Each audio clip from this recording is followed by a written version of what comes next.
नमस्कार दोस्तों, मैं आज आपको एक राजा और 3 व्यक्तियों की कहानी बताऊंगा। कहानी बहुत अच्छी है और बहुत ज्ञान की कहानी है। आप लोग ध्यान से सुनिए। दोस्तों, एक राज्य में एक राजा था। वह राजा दानवीर था और रोज दान करता था। वो दान पुण्य का काम करता था, लेकिन उस राजा को इस बात पर बहुत घमंड था कि वह सोचता था मैं जो कुछ दान कर रहा हूं, जो कुछ दे रहा हूं, वो सब मेरी कृपा से दे रहा हूं और मेरी कृपा से ही सब कुछ हो रहा है। ये जो सब चल रहा है ये मेरे दम पर चल रहा है और मेरे आशीर्वाद से चल रहा है। और वहां की जो प्रजा थी वो भी यही सोचती है कि हमारे जो राजा हैं वो बहुत अच्छे राजा हैं और वो आए दिन दान पुण्य का काम करते हैं। उस राज्य में एक गरीब व्यक्ति था। वो बहुत गरीब था और उसको लगा कि मुझे भी राजा से कुछ मांगना चाहिए ताकि मेरा भी जीवन अच्छे से चल सके। और वो गरीब व्यक्ति एक दिन राजा साहब से कुछ मांगने के लिए अपने घर से निकला। जैसे ही वो अपने घर से निकला, थोड़ी दूर गया तो उसको एक धनवान व्यक्ति मिला। वो धनवान व्यक्ति भी इसलिए दुखी था कि उसकी जो पत्नी थी वो कुछ दिनों पहले मर गई थी। उस व्यक्ति के पास किसी चीज की कोई कमी न थी। कमी थी तो केवल एक स्त्री की थी। जो व्यक्ति जो गरीब था वो राजा से कुछ मांगने के लिए जा रहा था। उस व्यक्ति ने उस अमीर व्यक्ति से कहा कि भाई देखो, ऐसा है, आप भी मेरे साथ चलो और राजा साहब से आप एक स्त्री मांग लेना। राजा साहब जो भी आप मांगोगे वो देने के लिए तैयार हैं और आप राजा साहब से एक स्त्री मांग लेना ताकि आपका जो जीवन है वो भी अच्छे से चल सके। अब वो दोनों व्यक्ति राजा साहब से कुछ मांगने के लिए वो निकल गए और जैसे वो रास्ते में जा रहे थे तो उनको एक व्यक्ति और मिला। जो व्यक्ति मिला था वो फक्कड़ व्यक्ति था। वो किसी के ऊपर विश्वास नहीं करता था। न तो वो राजा के ऊपर विश्वास करता था, न किसी दूसरे व्यक्ति पर विश्वास करता था। वो विश्वास करता था तो केवल भगवान पे विश्वास करता था। जो फक्कड़ व्यक्ति उनको मिला था, उस फक्कड़ व्यक्ति ने कहा उन दोनों से कि आप कहां जा रहे हो। उन दोनों व्यक्तियों ने कहा कि हम राजा साहब के दरबार में जा रहे हैं और आप भी गरीब हो, आप भी हमारे साथ चलिए। हमारा जो राजा है वो बहुत दानवीर राजा है। जो उससे बन पड़ता है वो सबको कुछ न कुछ देते हैं। आप भी हमारे साथ में चलिए और राजा साहब से कुछ न कुछ मांग लीजिएगा। लेकिन उस फक्कड़ व्यक्ति ने कहा कि मेरे को किसी का दिया हुआ धन नहीं चाहिए। देने वाला परमात्मा होता है और उससे बड़ा इस दुनिया में कोई नहीं है। और उस दोनों व्यक्तियों ने कहा देखो, सबसे बड़ा परमात्मा नहीं है और वो राजा है। वो जो प्रजा में देता है उसी का ही नाम चलता है, इसलिए राजा बहुत बड़ा है।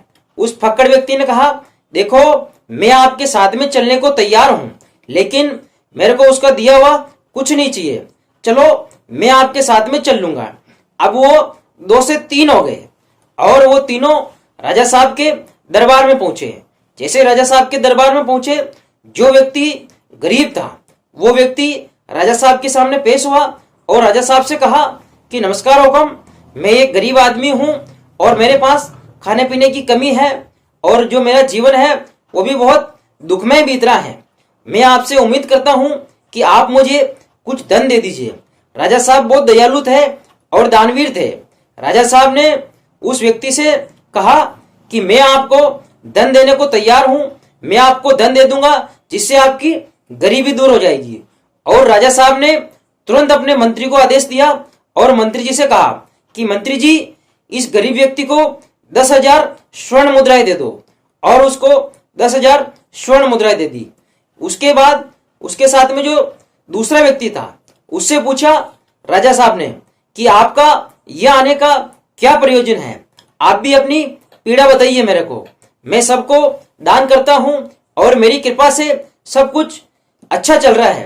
तब वो जो दूसरा व्यक्ति था उसने राजा साहब से कहा कि राजा साहब, कुछ दिनों पहले मेरी पत्नी की मृत्यु हो गई थी और मेरे पास किसी चीज की कोई कमी नहीं है, लेकिन अब जो मेरा जीवन है वो थोड़ा अच्छा नहीं चल रहा है। मैं चाहता हूं कि मेरे साथ कोई स्त्री हो तो मेरा जीवन अच्छे से कट जाएगा।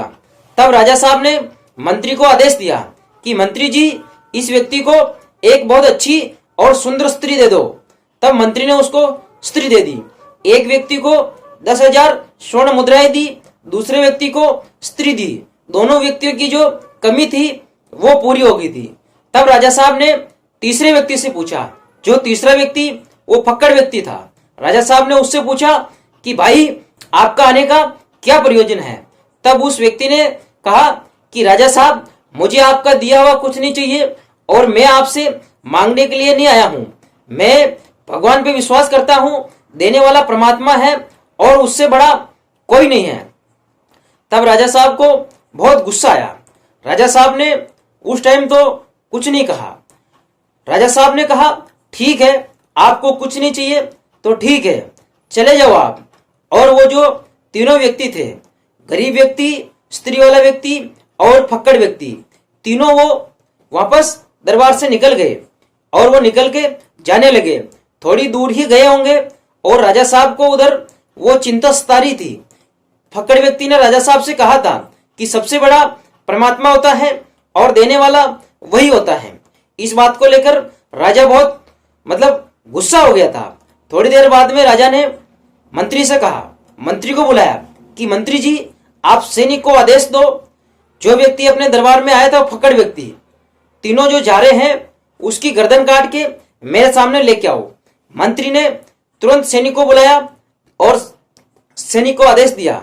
सिपाही से कहा कि सिपाही, अभी अभी जो 3 व्यक्ति आए हैं उनमें से जो व्यक्ति खाली हाथ है, जिसके पास कुछ नहीं है, आप उसकी गर्दन काट के लाओ और राजा साहब के सामने पेश कर दो। ये राजा साहब का आदेश है। और वो जो सैनिक था वो गया उन तीनों को ढूंढने के लिए और वो तीनों रास्ते में जा रहे थे। जो वो तीनों जा रहे थे उसमें उनमें भी हुआ यूं कि जिस व्यक्ति के पास 10,000 स्वर्ण मुद्राएं थी, वो व्यक्ति जो स्वर्ण मुद्राएं हाथ में ले रखी थी, गरीब व्यक्ति, वो चलते चलते उसका हाथ दर्द करने लग गया था। और उस व्यक्ति ने कहा फक्कड़ आदमी से कि आप ऐसा करो भाई, थोड़ी देर के लिए ये थैली आप उठा लो, बाद में मेरे को दे देना। अब वो जो सिपाही जब वहां पहुंचा था तो उसने जो गर्दन काटी थी वो उस गरीब आदमी की गर्दन काट के लिया था, क्योंकि गरीब आदमी उस टाइम खाली हाथ था और उसके साथ कुछ नहीं था। जैसे ही वो सिपाही गरीब आदमी की गर्दन काट के लाया और राजा साहब के सामने पेश की तो राजा साहब बहुत क्रोधित हुए। राजा साहब को गुस्सा आ गया। राजा साहब ने सिपाही से कहा कि आपने गलती की है, ये तो वो व्यक्ति है जिसको मैंने 10,000 स्वर्ण मुद्राएं दी हैं, आप गलत व्यक्ति की गर्दन काट के लाए हो। राजा साहब को बहुत गुस्सा आया और राजा साहब ने तुरंत सिपाही को आदेश दिया कि अब जाओ आप और इस बार ऐसा करना, जिस व्यक्ति के साथ स्त्री न हो उस व्यक्ति की गर्दन काट के लाना। अब सिपाही दोबारा गया, वापस दोबारा गया तो दोबारा उन दोनों को साथ में हुआ यूं कि जिस व्यक्ति के साथ में स्त्री थी उस व्यक्ति को पेशाब की आदत लगी और वो पेशाब करने गया। जो स्त्री थी वो फक्कड़ आदमी के साथ चल रही थी, उसका जो पति था वो पेशाब करने गया था और वो पेशाब करके पीछे पीछे धीरे धीरे आ रहा था।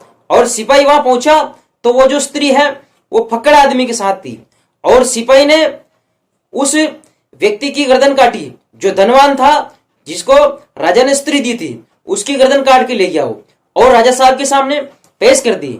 लेकिन इस बार भी फक्कड़ आदमी बच गया था। राजा साहब के सामने गर्दन पेश की।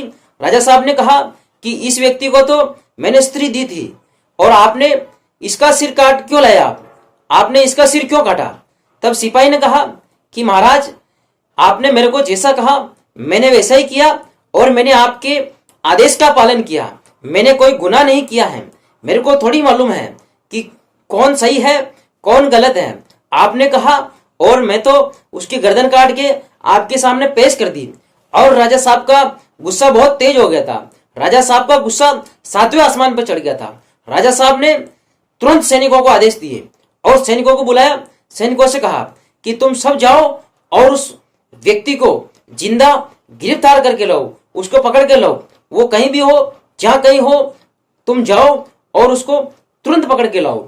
अब 4-5 सैनिक गए और उस फकड़ आदमी को, जिसके साथ में स्त्री थी और 10,000 स्वर्ण मुद्राएं थी, जिसको राजा ने कुछ नहीं दिया था, लेकिन उसके नसीब में लिखा हुआ था, जो उसको मिला हुआ था, एक स्त्री और 10,000 स्वर्ण मुद्राएं, वो फकड़ व्यक्ति लेके जा रहा था। 4-5 सैनिक गए और तुरंत सैनिकों ने उसको गिरफ्तार कर लिया। उसको उठा के और राजा साहब के दरबार में लेके आए। राजा साहब के दरबार में लाए और राजा साहब के सामने लाके पेश कर दिया। राजा साहब ने उस फकड़ आदमी से पूछा, देखो मैंने आपको कुछ भी नहीं दिया था और आपने मेरे से यही कहा था कि देने वाला ईश्वर होता है।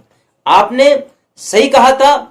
और राजा साहब ने कहा फकड़ आदमी से, भाई मेरे से गलती हुई है और मैं आपसे माफी चाहता हूं। देने वाला ईश्वर होता है और आपने सही कहा था।